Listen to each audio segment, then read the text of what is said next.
ನಮಸ್ಕಾರ. ಕನ್ನಡ ಒನ್ನಿಗೆ ಸ್ವಾಗತ. ನಾನು ನಿಮ್ಮ ಭಾಗ್ಯನಾರಾಯಣ ಬೊಗ್ಗವರಪು. ಧರ್ಮಸ್ಥಳದ SIT ತನಿಖೆ ಪೂರ್ಣಗೊಂಡಿದೆಯಾ? ಅದರ ಅಂತಿಮ ವರದಿಯನ್ನ ಅಕ್ಟೋಬರ್ 31 ತಪ್ಪಿದರೆ ಒಂದೆರಡು ದಿನ ಆ ಕಡೆ ಈ ಕಡೆ ಕೊಡ್ತಾರಾ, ಸರ್ಕಾರಕ್ಕೆ ಸಲ್ಲಿಸ್ತಾರಾ? ಸಲ್ಲಿಸಿ ಅಂತ ಕೇಳಿದ್ದೀವಿ ಅಂತ ಸ್ವತಃ ಗೃಹ ಮಂತ್ರಿ ಡಾಕ್ಟರ್ ಜಿ ಪರಮೇಶ್ವರ್ ಹೇಳಿಕೆಯನ್ನ ಕೊಟ್ಟಿದ್ದಾರೆ. ಆ ಮೂಲಕ ಅದು ಕನ್ಫರ್ಮ್ ಮಾಡಿದರೆ ಒಂದು ವರದಿಯಂತೂ ಅವರ ಕೈ ಸೇರುತ್ತೆ. ಅದು ಅಂತಿಮ ವರದಿ ಅಂತ ಅವರು ಉಲ್ಲೇಖಿಸಿ ಹೇಳಿದ್ದಾರೆ. ಅವರು ಖಚಿತತೆಯಿಂದ ಹೇಳಿದ್ದಾರೆ, ಅಂತಿಮ ವರದಿ ಕೊಡಿ ಅಂತ ನಾವು ಕೇಳಿದೀವಿ, ಅದು 31ನೇ ತಾರೀಕು ಕೊಡ್ತೀನಿ ಎಂದಿದ್ದಾರೆ. ಒಂದೆರಡು ದಿನ ಲೇಟ್ ಆಗಬಹುದು, ಬಟ್ ಕೊಡ್ತಾರೆ. ಅಂದ್ರೆ ನವೆಂಬರ್ 1, 2ನೇ ತಾರೀಕಿನ ಒಳಗಡೆ ಧರ್ಮಸ್ಥಳ ತನಿಖೆಯ SIT ತನ್ನ ಅಂತಿಮ ವರದಿಯನ್ನ ಸರ್ಕಾರಕ್ಕೆ ಸಲ್ಲಿಸುತ್ತೆ ಅನ್ನುವಂಥದ್ದು ಗೃಹ ಮಂತ್ರಿ ಕಡೆಯಿಂದ ಕನ್ಫರ್ಮ್ ಆಗ್ತಾ ಇದೆ. ಈಗ ಬರುವಂತಹ ಎರಡು ಮುಖ್ಯವಾದಂತಹ ಪ್ರಶ್ನೆಗಳು. ಇದು SIT ನಿರ್ಧರಿಸಿದಂತಹ ನಿರ್ಧಾರನ, ಅಂದ್ರೆ ನಮ್ಮ ತನಿಖೆ ಮುಗಿದಿದೆ, ನಾವು ಅಂತಿಮ ವರದಿಯನ್ನು ಕೊಡ್ತೀವಿ ಗೃಹ ಇಲಾಖೆಗೆ ಅಥವಾ ಗೃಹ ಮಂತ್ರಿಗೆ ಅನ್ನೋದು, ಅಥವಾ ನೀವು ಕೊಡಲೇಬೇಕು, ಸಾಕು ನಿಮ್ಮ ತನಿಖೆ, ವರದಿಯನ್ನು ನಮಗೆ ಕೊಡಿ, ಅಂತಿಮ ವರದಿಯನ್ನು ಕೊಡಿ, ಮುಂದಕ್ಕೆ ನಾವು ನೋಡ್ಕೊಳ್ತೀವಿ ಅಂತ ಗೃಹ ಮಂತ್ರಿ, ಕರ್ನಾಟಕ ಸರ್ಕಾರದ ಗೃಹ ಮಂತ್ರಿ ಪರಮೇಶ್ವರ್ ಅವರು ಹೇಳಿದಾರಾ ಅನ್ನುವ ಎರಡು ಪ್ರಶ್ನೆಗಳು ಬರ್ತವೆ. ಇಲ್ಲಿ ಮೊದಲನೇ ಪ್ರಶ್ನೆ ಏನಾದ್ರು ಎಸ್ ಅನ್ನೋದಾದ್ರೆ, SIT ಅವರೇ ತನಿಖೆ ಮುಗಿಸಿದೀವಿ, ತಗೊಳ್ಳಿ ಈ ವರದಿಯನ್ನ ಅನ್ನೋದಾದರೆ ಅಲ್ಲಿ ಬೇರೆ ಅರ್ಥಗಳೇ ಬರ್ತವೆ. ಅಂದ್ರೆ ಅವ್ರಿಗೇನೋ ಒಂದು ಮಟ್ಟಕ್ಕೆ ಸಮಾಧಾನ ಆಗಿದೆ, ಇಷ್ಟು ವರದಿ, ಇಷ್ಟು ತನಿಖೆ ಸಾಕಾಗಿದೆ, ಈ ತನಿಖೆಯ ಇದರಲ್ಲಿ 3.5 ತಿಂಗಳ ಅವಧಿಯಲ್ಲಿ ಇದೆಲ್ಲವನ್ನು ಸಹ ನಾವು ಕಂಡಿದ್ದೀವಿ ಅಥವಾ ಕಂಡುಕೊಂಡಿದ್ದೀವಿ, ಇಷ್ಟು ಸತ್ಯಗಳನ್ನ ನಾವು ಹೊರಗಡೆ ತೆಗೆದಿದ್ದೀವಿ, ಮುಂದಕ್ಕೆ ಏನ್ ಮಾಡಬೇಕು ಅನ್ನೋದನ್ನ ಬೇಕಾದ್ರೆ ಅವರು ಸಲಹೆ ರೂಪದಲ್ಲಿ ಕೊಡಬಹುದು. ಆದರೆ ಅಪಾಯ ಇರೋದು, ಭಯ ಇರೋದು, SIT ತನಿಖೆ ಮುಗಿಸೋದಕ್ಕೆ ಮೊದಲೇನೆ ಯಾವುದೋ ಒಂದು ಹಂತದಲ್ಲಿ ಇರಬೇಕಾದ್ರೆ ಗೃಹ ಇಲಾಖೆ, ಪರಮೇಶ್ವರ್ ಅವರು ವರದಿಯನ್ನ ಕೊಡಿ ಸಾಕು ಅಂತ ಕೇಳಿದಾರ ಅನ್ನೋದ್ರಲ್ಲಿ. ಯಾಕೆ ಅಂತಂದ್ರೆ ಈ SIT ಆರಂಭ ಆದಾಗಿನಿಂದ ಇಡೀ ಸರ್ಕಾರದಲ್ಲಿರುವಂತಹ ಆಲ್ಮೋಸ್ಟ್ ಎಲ್ಲ ಮಂತ್ರಿಗಳು, accept for the chief minister ಮುಖ್ಯಮಂತ್ರಿ ಸಿದ್ದರಾಮಯ್ಯ ಒಬ್ಬರೇ ಪಟ್ಟು ಹಿಡಿದು ಈ ತನಿಖೆ ಆಗಲೇಬೇಕು, SIT ಏನ್ ಮಾಡುತ್ತಾ ಮಾಡ್ಲಿ ನೋಡೋಣ ಅನ್ನುವಂತಹ ಮನಸ್ಥಿತಿಯಲ್ಲಿ ಇದ್ದಿದ್ದು. ಉಳಿದಂತೆ ಗೃಹ ಮಂತ್ರಿಗಳು ಸಹ ಈ ತನಿಖೆ ಏನೋ ಆಗಬೇಕು, ಜನ ಬಯಸಿದ ರೀತಿಯಲ್ಲಿ ಎಲ್ಲ ಸತ್ಯಗಳು ಹೊರಗಡೆ ಬರಬೇಕು ಅಂತ ಅವರು ಮನಸ್ಸಾರೆ ಅನ್ಕೊಂಡಂಗೆ ನಡ್ಕೊಂಡಂಗೂ ಕಾಣೋ. DCM DK ಶಿವಕುಮಾರ್ ಸಹ ಅದೇ ಮನಸ್ಥಿತಿಯಲ್ಲಿ ಇದ್ದಿದ್ದು. ಇಬ್ಬರು ಹೇಳಿಕೆಗಳನ್ನ ಗಮನಿಸಿದ್ರೆ ಅದು ನಮಗೆ ಖಾತ್ರಿಯಾಗುತ್ತೆ. ಯಾರ ಹೇಳಿಕೆ? DK ಶಿವಕುಮಾರ್ ಹೇಳಿಕೆ ಮತ್ತು ಪರಮೇಶ್ವರ್ ಅವರ ಹೇಳಿಕೆ. DK ಶಿವಕುಮಾರ್ ಏನ್ ಹೇಳಿದ್ರು? ತಮ್ಮದೇ ಸರ್ಕಾರ ರಚನೆ ಮಾಡಿರುವಂತಹ SIT ಷಡ್ಯಂತ್ರದ ಭಾಗ ಅನ್ನುವ ರೀತಿಯಲ್ಲಿ ಮಾತಾಡಿದ್ರು. ಪ್ಲಸ್ ಧರ್ಮಸ್ಥಳಕ್ಕೆ ಹೋಗಿ ಆ ನೆಲದಲ್ಲೇ ನಿಂತ್ಕೊಂಡು ಧರ್ಮಸ್ಥಳದ ಹಿಂದೆ 1000 DKಶಿಗಳು ನಿಲ್ತಾರೆ ಅಂತಂದ್ರು.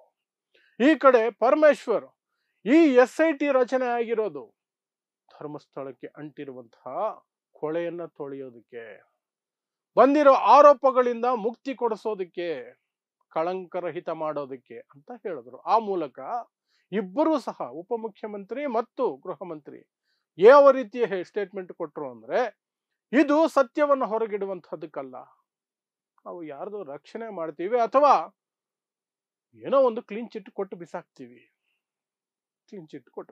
ಅಂತ. ಆ ಹಿನ್ನೆಲೆಯಲ್ಲಿ ಸರ್ಕಾರ ಏನಾದರೂ ಒತ್ತಡ ಹೇರಿ SITಗೆ ತನಿಖೆ ಸಾಕು, ಆಗಿದೆ, ನೀವು ಸೈಲೆಂಟ್ ಆಗಿ ಒಂದು ವರದಿ ಕೊಡಿ, ಮುಂದಿಂದ ನಾವು ನೋಡ್ಕೊಳ್ತೀವಿ ಅಂತ ಸರ್ಕಾರ ಏನಾದರೂ ಹೇಳಿದ್ರೆ, ಗೃಹ ಮಂತ್ರಿಗಳು ಏನಾದರೂ ಹೇಳಿದ್ರೆ ಸತ್ಯ ಹೊರಗಡೆ ಬರೋದಕ್ಕೆ ಸಾಧ್ಯನೇ ಇಲ್ಲ. ಈ SIT ರಚನೆ ಆಗಿದ್ದು ಚಿನ್ನಯ್ಯ ಬಂದ ತಕ್ಷಣನೇ, ಚಿನ್ನಯ್ಯ ಬಂದ ಹಿನ್ನೆಲೆಯಲ್ಲಿ ಆತ ಒಂದು ಬುರುಡೆಯ ಸಮೇತ ಬಂದು, ಮುಸುಕುಧಾರಿಯಾಗಿ ಬಂದು, ನಾನು ಇಂತಹದ್ದು ಸಾಕಷ್ಟು ಹೆಣಗಳನ್ನು ಹೂತು ಹಾಕಿದ್ದೀನಿ, ಅವರ ಆಜ್ಞೆ ಅಂತ ಎಲ್ಲರ ಹೆಸರುಗಳನ್ನು ಹೇಳಿ ಆ ಸ್ಪಾಟ್ಗಳು ಕರ್ಕೊಂಡೋಗಿ ಅಲ್ಲಿ ಸರಿಯಾದ ರೀತಿಯಲ್ಲಿ ಸಹಕರಿಸಲಿಲ್ಲ ಅನ್ನುವಂಥ ಆರೋಪಗಳು ಬಂತು. ಯಾರು? ಚಿನ್ನಯ್ಯ. ಅಲ್ಲೇನೋ ಉಲ್ಟಾ ಹೊಡೆದ, ಜಾಗಗಳು ಸರಿಯಾಗಿ ತೋರಿಸಲಿಲ್ಲ, ಎರಡು ಕಡೆ ಮಾತ್ರನೇ ಒಂದಷ್ಟು ಮೂಳೆಗಳು ಸಿಕ್ತು, ಒಂದು ಅಸ್ಥಿ ಪಂಜರ, ಒಂದು ಕಡೆ ಮೂಳೆ, ಅದು ಬಿಟ್ಟರೆ ಬೇರೆ ಏನೂ ಸಿಗ್ಲಿಲ್ಲ. ಆ ನಂತರ ಚಿನ್ನಯ್ಯನೂ ಬಂಧನ ಆಯ್ತು, ಅವನು ಉಲ್ಟಾ ಹೊಡಿತಿದ್ದಾನೆ ಹಾಗೆ ಹೀಗೆ ಅಂತ. ಇಲ್ದೇ ಹೋಗಿದ್ರು, ಉಲ್ಟಾ ಹೊಡಿದೇ ಹೋಗಿದ್ರು ಅರೆಸ್ಟ್ ಮಾಡಲೇಬೇಕಿತ್ತು. ಯಾಕಂದ್ರೆ ಒಂದು ಕ್ರೈಮ್ ಆಗಿದೆ, ಒಂದಷ್ಟು ಹೆಣಗಳನ್ನು ಹೂತಿಟ್ಟಿದ್ದಾರೆ.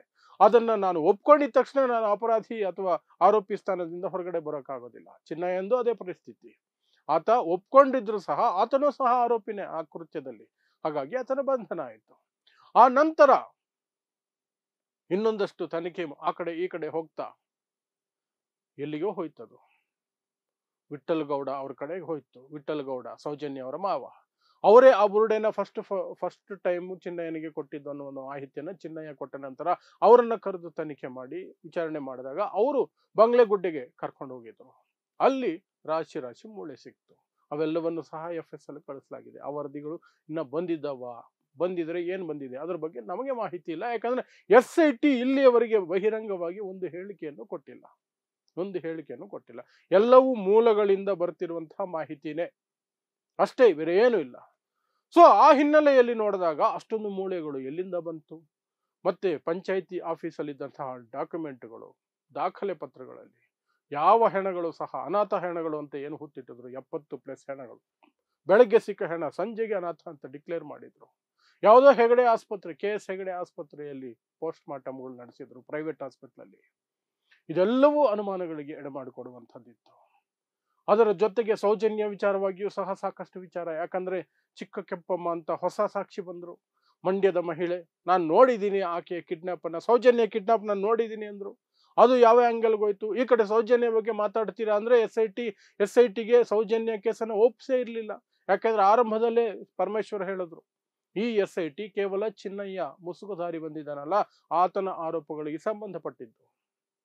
ಈ ತನಿಖೆಯಲ್ಲಿ ಸೌಜನ್ಯ ಪ್ರಕರಣ ಬರೋದಿಲ್ಲ ಅಂತ ಹೇಳಿದ್ರು. ಆದರೂ ಸಹ ಸೌಜನ್ಯ ಒಳಗೆ ಬಂದು ಹೋಗೋಂಗಾಯ್ತು. ಯಾಕಂದ್ರೆ ಆ ಎಲ್ಲ ಪ್ರಕರಣಗಳ ಮಧ್ಯೆ ಸೌಜನ್ಯ ಹೆಸರು ಕೂಡ ಪ್ರಸ್ತಾಪ ಆಗ್ತಾ ಇತ್ತು. ಆಕೆಯ ಹೆಸರು ಕೂಡ ಮತ್ತೆ ಬಂದು ಹೋಗ್ತಾ ಇತ್ತು. ಚಿನ್ನಯ್ಯನ ಬಾಯಲ್ಲಿ ಬಂತು, ಆ ಚಿಕ್ಕ ಕೆಂಪಮ್ಮ ಅನ್ನುವಂತಹ ಮಹಿಳೆ ಬಂದ್ರು. ಇನ್ನೂ ಸಾಕಷ್ಟು ವಿಚಾರಗಳಲ್ಲಿ ಸೌಜನ್ಯ ಹೆಸರು ಬಂದೋಗಿದ್ರಿಂದ ಅದನ್ನು ಟಚ್ ಮಾಡಬೇಕಾಯ್ತು. ಅಧಿಕೃತನೋ ಅನಧಿಕೃತನೋ ಟಚ್ ಮಾಡಬೇಕಾಯ್ತು SIT. ಇಷ್ಟೆಲ್ಲ ಇರಬೇಕಾದ್ರೆ ದಿಢೀರಂತ ಈಗ ಅಂತಿಮ ವರದಿ ಸಲ್ಲಿಕೆಯಾಗುತ್ತೆ ಅಂದ್ರೆ ಅನುಮಾನಗಳು ಬಂದೇ ಬರ್ತವೆ. ಸರ್ಕಾರದ ಒತ್ತಡ ಅನ್ನೋದಾದ್ರೆ ಇವರ ಈ ಹಿಂದಿನ ಹೇಳಿಕೆಗಳನ್ನ ಗಮನಿಸಿದಾಗ, ಪರಮೇಶ್ವರ್ ಮತ್ತು DK ಶಿವಕುಮಾರ್ ಅವರ ಹೇಳಿಕೆಗಳನ್ನ ಗಮನಿಸಿದಾಗ ಕೊನೆಗೂ ಕ್ಲೀನ್ ಚಿಟ್ ಕೊಟ್ಟೇ ಬಿಡ್ತಾರ. ಕ್ಲೀನ್ ಚಿಟ್ ಕೊಟ್ಟು ಏನು ನಡೆದಿಲ್ಲ, ಅದೆಲ್ಲವೂ ಸ್ವಾಭಾವಿಕವಾಗಿ ನಡೀಬೇಕಾದಂತ ನಡೆದಿದೆ. ಸಣ್ಣ ಪುಟ್ಟ ತಪ್ಪುಗಳೇನೋ ಆಗಿದಾವೆ, ಅದನ್ನ ಪಂಚಾಯಿತಿ ಆಫೀಸಲ್ಲಿ ಮಾಡಿರುವ ತಪ್ಪುಗಳು. ಅದಕ್ಕೂ ಆ ದೊಡ್ಡ ಮನುಷ್ಯರಿಗೂ ಸಂಬಂಧನೇ ಇಲ್ಲ. ಅವರು ಪರಮ ಪವಿತ್ರರು, ಸ್ವಚ್ಛಂದ ವ್ಯಕ್ತಿ, ಅವ್ರ ಮೇಲೆ ಒಂದು ಕಳೆ ಇಲ್ಲ, ಏನೂ ಇಲ್ಲ. ಅವರು ಸೂಪರ್, ಅವರು ಕ್ಲೀನ್. ಹಾಗಾಗಿ ಅವರಿಗೆ ಕ್ಲೀನ್ ಚಿಟ್ ಅನ್ನೋದು ಬರುತ್ತಾ?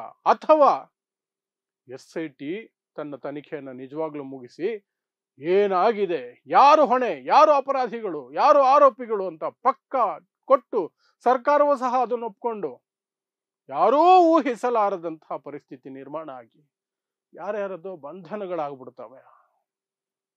ಗೊತ್ತಿಲ್ಲ ಏನಾಗುತ್ತೆ ಅಂತ. ಇನ್ನೊಂದು 3-4 ದಿನಗಳಲ್ಲಿ ಅದು ಗೊತ್ತಾಗುತ್ತೆ.